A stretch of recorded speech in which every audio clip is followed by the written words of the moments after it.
各位在脸书上的朋友、微信的朋友和 YouTube 的朋友，大家好。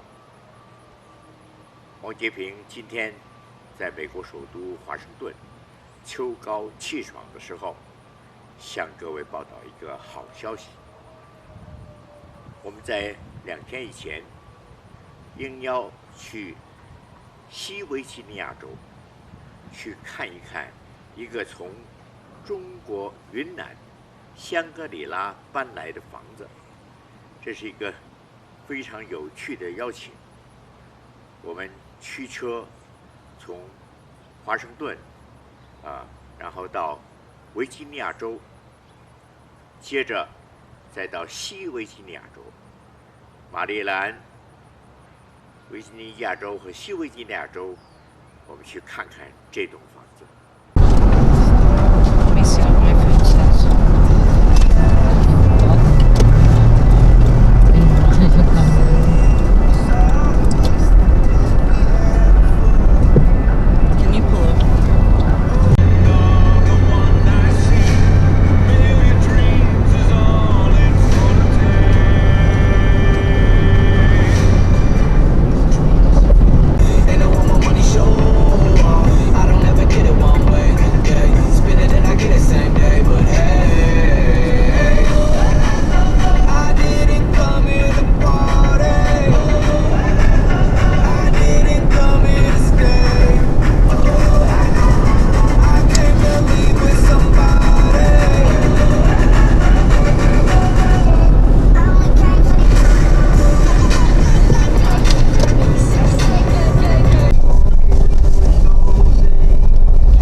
这段路很长，后来呢，我们就进入了这个好像乡村小道，好像在一个丛林里一样。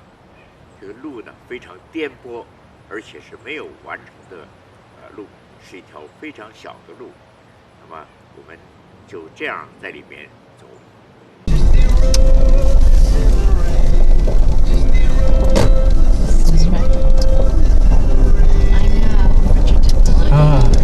Should we stop?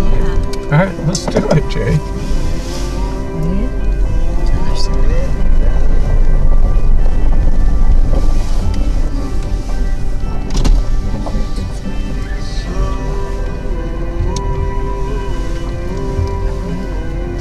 Back up a little one.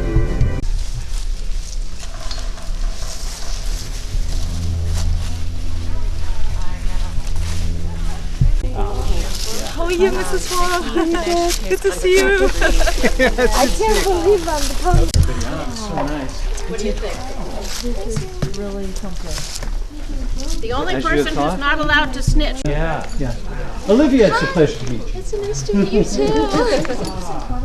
Yeah, it's amazing. I love it. This is impressive. This is amazing.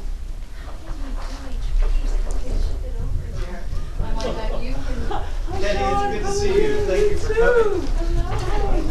coming. 我们到达那里的时候，已经有人来了，而且都有认识的朋友。那天呢，他们有一个仪式，就是介绍这一次为什么要举行一个会，来邀请各界的朋友一块儿来看这栋房子。那么，当时这会开始的时候，是由约翰·弗洛尔，他的姓叫做 flower， 就是花的意思，我就称他是鲜花先生吧。那么，在开始之前，由坚决荒 Dietrich， 他是这一次的召集人，他先发表谈话。Be able to share this with all of you today, and we just want to thank you so much for coming out to West Virginia, Jefferson County. We brought you out to the countryside, over the river, and through the woods, and we're thrilled that you're here today. I'm going to turn this over to, this is John Flower and Pam Leonard, and this is their vision. They made this happen, and we'd love to have John speak about it. Thanks, Ginger. Well, thank you all for coming. I'm glad it's turned into a beautiful day, and we love to have people out here because having people here is what turns this house into a home. So I'm going to give everybody a little bit of a background on the history of the project. In some ways, it started 30 years ago when my wife and I went to the countryside in Sichuan. And Pam's an anthropologist, I do local history. We started to study family histories and houses as kind of texts of historical change, texts of social relations. So that was part of our work as academics. And then I moved to Sidwell Friends School and had a wonderful experience of taking students to China. And that grew, and we ended up taking students for a whole semester. And one of the things we had them do was we had them study houses. We would give them a house for 2 weeks and say, here's your house. Tell its story. And they learned the history of modern China by the changes that are embedded or inscribed into a house. So that kind of inspired us. And we had the students do other programs like apprentice. They would apprentice with craftsmen. So the kind of craftsmanship you see in the house, they actually had the chance to experience wood carving and silversmithing and house painting and things like that. So that was a great experience. And while we were doing that program in Yunnan, we were based in Xizhou outside of Dali, we would take the kids up into the Sanjiang Bingliu, the three parallel rivers area of northwest Yunnan, where there's so many fascinating cultures and different ethnicities working together. And we went to this town called Suzhong. Suzhong is right on the Lansanjiang. It's on the upper reaches of the Mekong River. There's a beautiful glacier right behind it. Gorgeous country. Incredibly diverse, biodiverse area. Very culturally diverse. Suzhong had Tibetan people and Lisu people and Naxi people and Bai people and Han people all living together in this town. So we heard that they were going to build a series of dams on the Mekong. And there was one hamlet that was going to be inundated. About 60 houses were going to be inundated. So we went down to look and see. In 2015, when I had a group of students, Pam and I went for a walk. We walked past that gate right there, and the door swung open, and Mr. Zhang Jianhua did a double take, saw us there, and of course he did what any self-respecting Chinese person would do, invited us in for tea. So we went in for tea, and I was just marveling at the house, and I said, your house is so beautiful. There's such great craftsmanship. It's a pity it's going to be inundated by a dam. I wish I could just pick it up and take it home with me to Virginia. And of course he said, let's do it.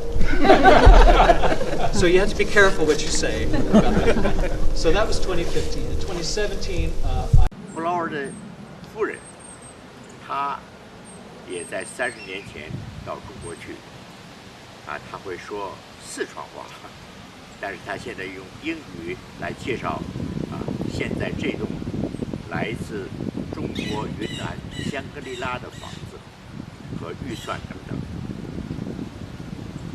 Very few people, we've had a chance to tell very few people, but actually during World War II, an American pilot flying the Hump was shot down and stayed in this house. They sheltered him here. And there's lots of stories like that from the community. The community is fascinating, and we really look forward to having those stories. But the thing about it was that their house really told us it wanted to come. And it's, you know, you might think I'm joking, and maybe I'm joking. I don't think I'm joking when I say it's like the house is our boss. It has told us what to do. We work for it. Okay, we are in its power, and it really is a very special house. It's the one in control. I hope you all will have a chance to see the film on the website, the 30-minute version. But I think along with Ginger, it was actually the house that invited you all here, because it's starting to feel like a Chinese American immigrant that's settled in happy in its new place and wanted to commune. Don't call me too weird. Anyway, I wanted to, my real purpose in talking to you was just to give you a little bit about how we have made this work sort of financially and just the administratively, how this works. So in the beginning, we took our savings, all our cash savings, $40,000, bought the house, brought it here, put it in storage. That was the beginning. Then we started looking for a place for it, and it picked this place. And it was really, we were kind of at a dead end looking around. We thought we were going to put it over here. There's Shenandoah University had a property they were excited about. Turned out it was a battlefield, and they wanted to keep it whatever as a battlefield. So wasn't there, but then we found out this place was right here, Friends Wilderness Center. That worked out great. At the very same time as we were at this dead end and found this place, Friends Wilderness welcomed us. Kurt Campbell, a Sidwell parent, took us under his wing, and he was just absolutely fantastic to us. He's now, a lot of you know him, I don't need to, okay. He's Deputy Assistant to the President now on East Asian, Indo-Pacific affairs, so he's kind of not able to be so involved anymore. He actually has to keep a bit of a distance, so that's fine. So we've continued on under the leadership of our very wonderful board. We expanded the board. They've been tremendously helpful.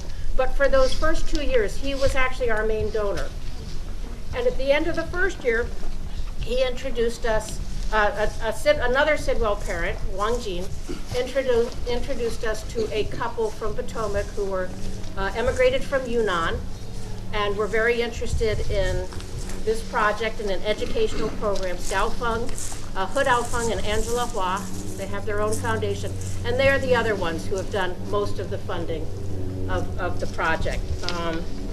I just have to have this, so I'd give you a few numbers. I think the first year we got about $300,000, and that got us going. That was by the end of the year when Dao Feng came in, and then the second year about a little under $200,000.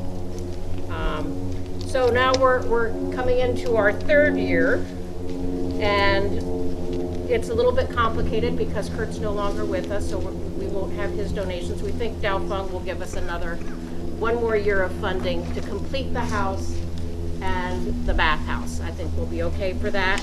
Our summer programs roughly break even.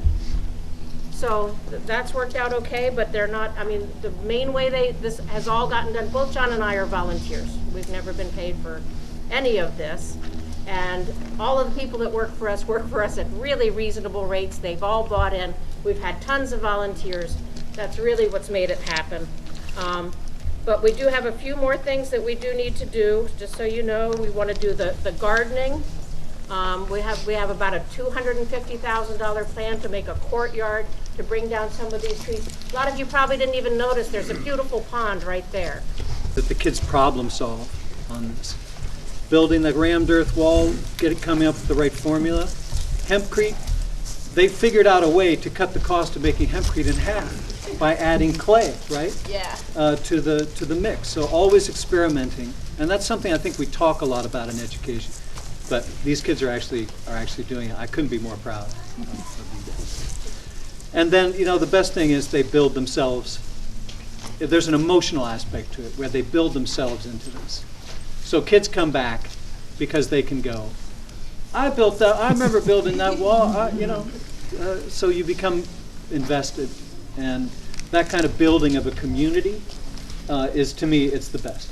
It's So as we move forward, I'm just going to talk real briefly about, because obviously we're not done. And thank you all for coming to a construction site, right? So the house itself is coming along. I think it looks pretty good, right? We'll get the windows in, but one thing's missing, of course, is the roof. We need to have a Chinese tile roof, and as soon as shipping costs come down, because right now the shipping costs 3 times as much as the tile. So I'm in touch with people doing that, but that'll finish this house off. And then you'll notice that this big structure here, built all with local wood, sustainably harvested according to their plan here, that's our bathhouse. Because when you get 30 kids out here, you know, you need bathrooms, you need showers. By local, he means a couple 100 feet that way. Yeah, that's fine. I cut them down too. So that's an important part of our physical plant, right? The kids put up that frame. That's going to be a room that will be for warming yourself. There's a stove and so forth. And then this is where that green tent is. That's going to be our commercial kitchen. So essentially, what we're building is a camp facility. So that we'll have bathrooms, we'll have a commercial kitchen, the health department will let us operate. So then that's going to complete all this, and that's what we have in store between now and the summer. And then the kids are going to come.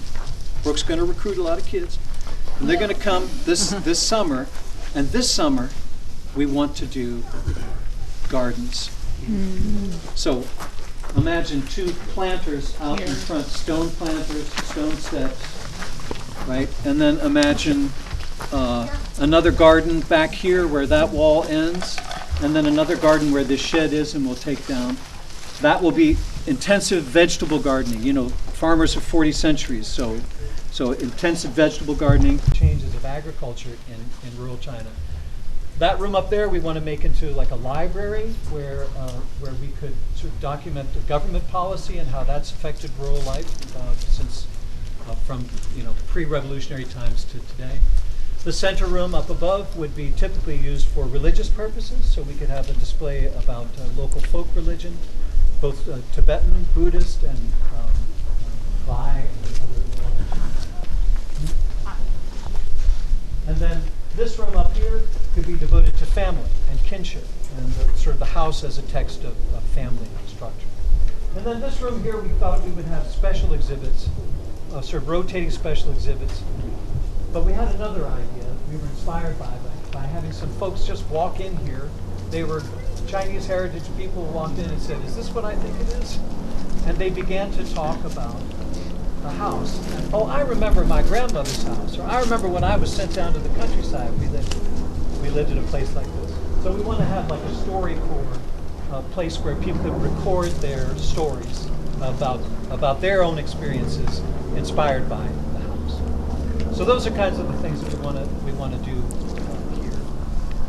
So there's one more final structure that we were hoping to do, which is going to be right there between us and the pond. There is the Genshuan Craftsman Guild. The carpenters who built this are from Genshuan County. They want to send a group of craftsmen to use local West Virginia wood to build a Chinese-style pavilion. These guys are the best carpenters in China. So that is our big cultural exchange program. Huge, and that's what we're saving as sort of like our showpiece. We have the plans that they sent us in here that you can look at. Thank you. I've talked too much. I know everybody's getting a little cold. I think Pam's going to talk a little bit more about it. I'll try to be really brief. I just wanted to give you a little bit of the sort of the brass tacks and how we did this, how it all came about. I will say that for me, one of the special things about Chinese houses is or that it's more open to the public, that people can just arrive and I think come the in? answer is yes. Okay, that's what I thought. Yeah. Well, I mean, I think that's the idea. Dao Feng is very, very much encouraging us to develop the museum so that it can be open to visitors at any time. You know, school groups or just individuals coming in, and they can Well, we always have visit. hikers coming. We have hikers coming in all People the time. stumble out of the woods all the time, believe it Yeah, or not. that's pretty cool. Yeah. So that's that element of it. But then the craft school, that would be sort of a seasonal thing during the summer. That's kind of our, that's a great time for kids. It's a great time for us to do that kind of program. But we want to have both elements of that. So on the way here, I saw a sign that said something like no state And statements, yeah. So do you get any sort of Virginia state funds or help from the state, or you have to maintain this all yourself? That's that 2000, there's like 4 different groups here. Three, we're part of one. And I think each group contributes $4,000 a year. We do half of Friends Wilderness. So that's the fund with which those roads are maintained. We actually, this beautiful tractor back there, I hope you all had a chance to admire it. That actually belongs to John and I personally on the payment plan, and they often use it to do some of the maintenance here. And yeah, it's very much a community of very few people that live back here and work together to try to make this a place that public, like I think the word that they use is people of consonant purpose can use it. So let's say you wanted to have a wedding here. No, that's not what we do. But if you wanted to come and bring like a retreat and do Tai Chi or something like that, that would be appropriate. So those are the kinds of uses that we'll probably rent it out for a user fee for that.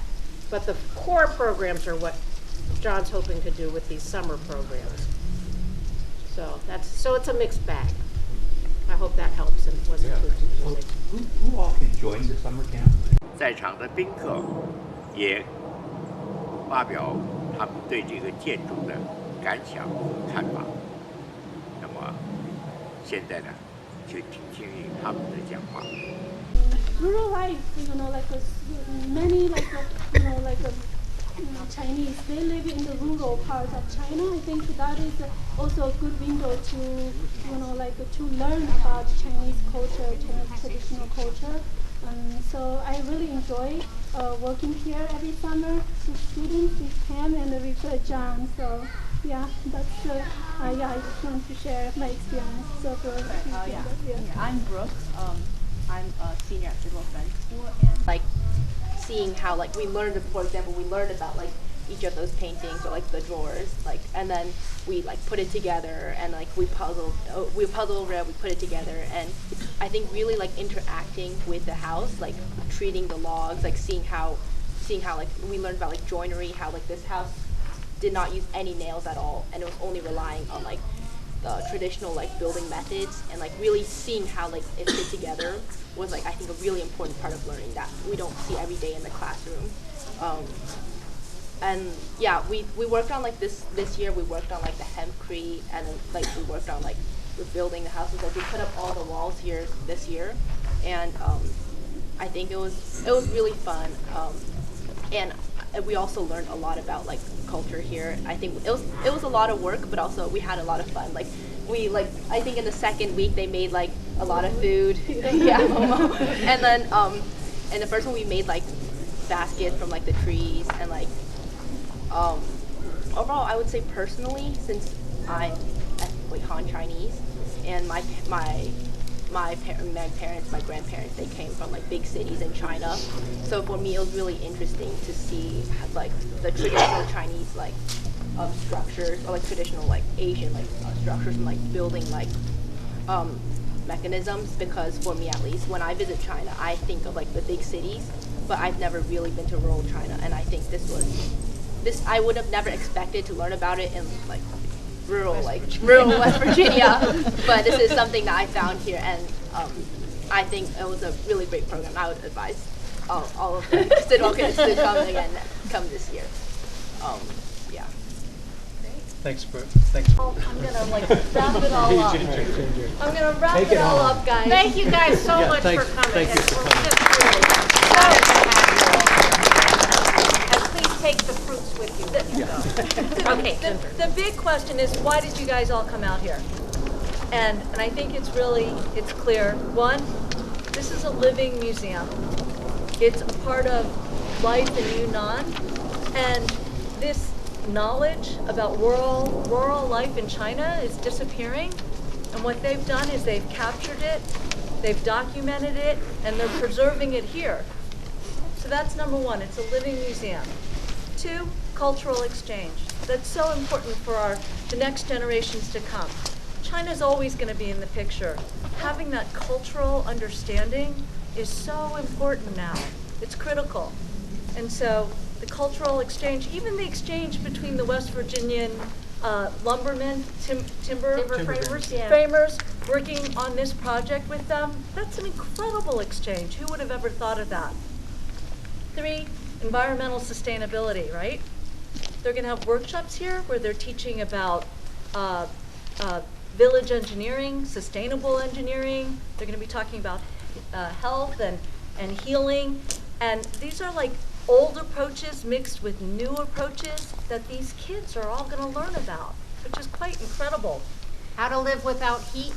And then, so finally, the last one is they're learning by doing. Like all our kids are online, they're on their computers.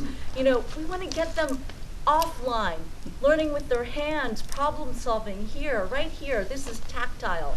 This is so profound. It's such a great way to learn, and they'll remember this for all their lives. So this is something we all need to support. And then, so I asked myself, like, how can we help support this project? Because this is such an important gem that we have right here in our backyard in West Virginia. So there's 3 ways to really help. The first and the most important is obviously donations. Right now, there's the funding is critical. They want to put a roof on, they want to build out the kitchen, they want to put up the tents. That's clear. So that's the number one thing is donations. If you guys can get the word out, if you know of organizations that could fund this type of project, please let us know. That would be a huge help, right? The second thing is just spread the word. Viral marketing is the best. Tell people about this place, get people interested, engaged, get them to want to come see it, be here, be a part of this movement. And then the third thing is volunteer. And I know that Pam is putting together a program for volunteers. Always need volunteers. That's a great way to get started, and we will have information about that on the website. We'll get that information out. And so finally, the last thing is just thank you guys so much for coming. It was a trek to get out here, and I hope you really took in this experience and enjoyed the company and being here. This is exactly what the Folk House was meant to do, and we're really appreciative that you guys made it. So, thank you guys. Thank you all.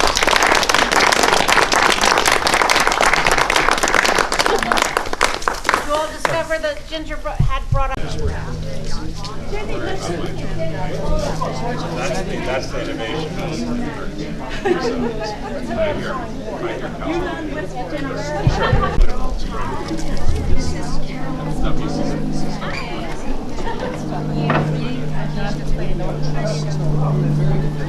Service on the ground. Just on the ground. Oh, I see.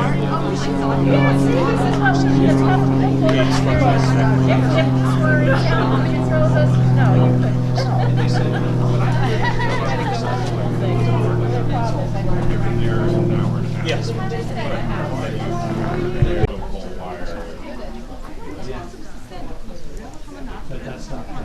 Oh yeah, well that's why they do it so early. The county looked at this and they said, no. They're like, we don't know about this. If it has 300 psi, you can use it. 接着我有机会能够访问鲜花先生，请他用普通话来跟各位谈一谈这个房子的情况是怎么样从中国运到美国来的。很高兴我访问到这里的主任江 Brown， 他的中国话说得非常的好。我们现在用普通话和他谈一谈。好，可以。介绍一下你这个背景，这个房子是从哪里来的？这个房子是从是云南省一个小镇叫慈中，慈中是云南的西北，靠近香格里拉那个地方，在蓝山江旁边。这是一个西藏人的房子吗？是藏族人的房子，对，但是有点奇怪，那个地方慈中有藏族人，有白族，有纳西族，有那个傈僳族，有汉族，所以是一个都在一起，都住在一起，很和谐的社会。怎么会想到把这个房子搬到美国这个西维吉尼亚州呢？这个故事很长，但是我简单的说一下。那个时候，2014年，2015年，我带一批学生，就是考察那个地方。我们知道他们要修一个水坝要淹没很多房子，不是很多房子，是一部分的房子，所以我们就去看一下淹没的房子是什么样的。我们看这个房子，突然的那个前门打开了，那个主人说：“哦，你是远客，请进，请进。”那个时候我跟他说：“哎呀，你的房子好漂亮，淹没太可惜了。哎呀，如果我有机会，我把它带回家，干脆在附近呀就重新修一下。”他说：“好主意。”那我们就下决心，我们一起办。这个是2015年，2015年，然后2017年，我带了一个我的同事和我的学生，他们是研究生 ，Stanford University， 建筑师的学生。我们研究那个房子，研究那个地方，他们的家庭历史，然后我们设计了，然后把它拆了，运到美国，找一个地方。所以从蓝山江和喜马拉雅山到那个 Blue Ridge Mountains、Shenandoah River， 所以就是一个这个工程非常大，费用也非常大，费用高，但是劳动更辛苦，很多志愿者，就是本地人，那个西弗吉尼亚州的本地人，我的学生，100多个志愿者，花3年时间，渐渐的把它修起来，还有人给我们 contributions， 所以我是主任。经过这个房子主要的目的是有3个目的，第一是一个博物馆，就是乡土中国的博物馆啊。第二个目的是让学生动手，他们可以体会那个生活方式是什么样。第3个是就是一个 craft school， 所以他们可以学习中国的工艺，比如说带银子，蜡染，雕刻木头等等。所以是一个学校，是一个博物馆，也是一个地方可以做文化交流。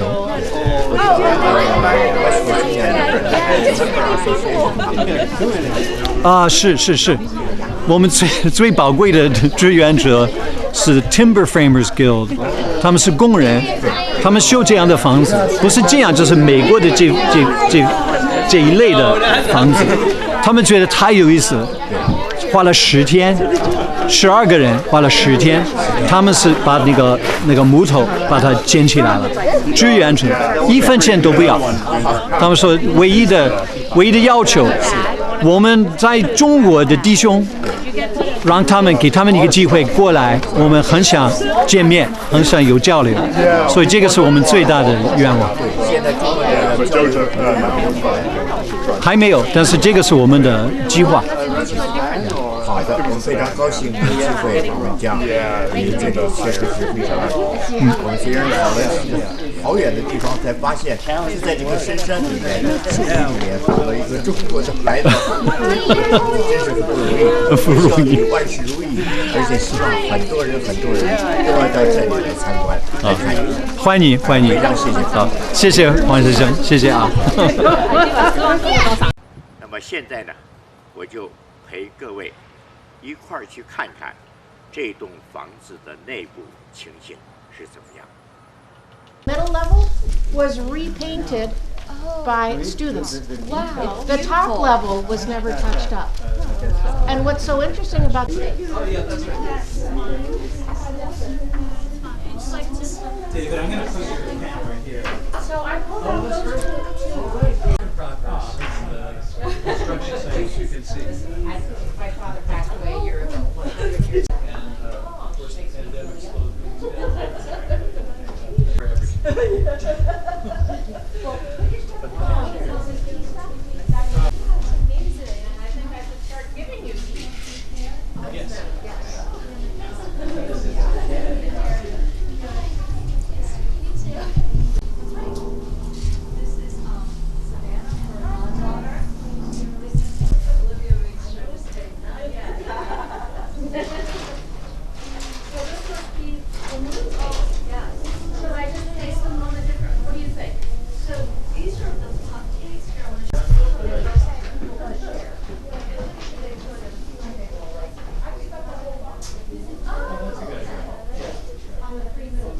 We can wander around.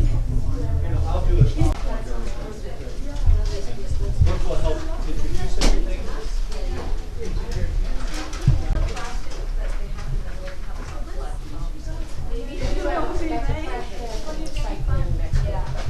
Yeah, that's fine. Mama works for. Hello. Hi. I'm Dave. Nice to meet you. Yeah.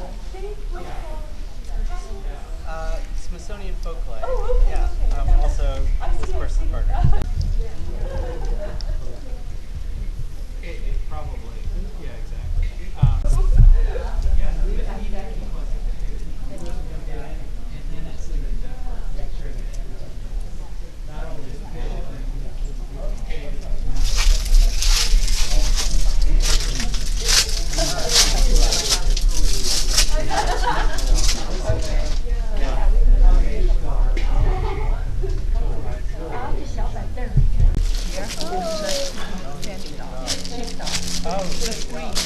Yeah.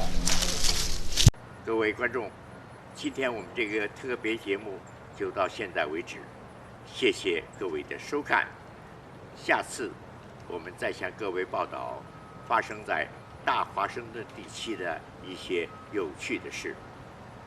黄杰平谈天下事是在 YouTube、脸书和微信上播出，请各位向你的亲戚朋友介绍我们的节目。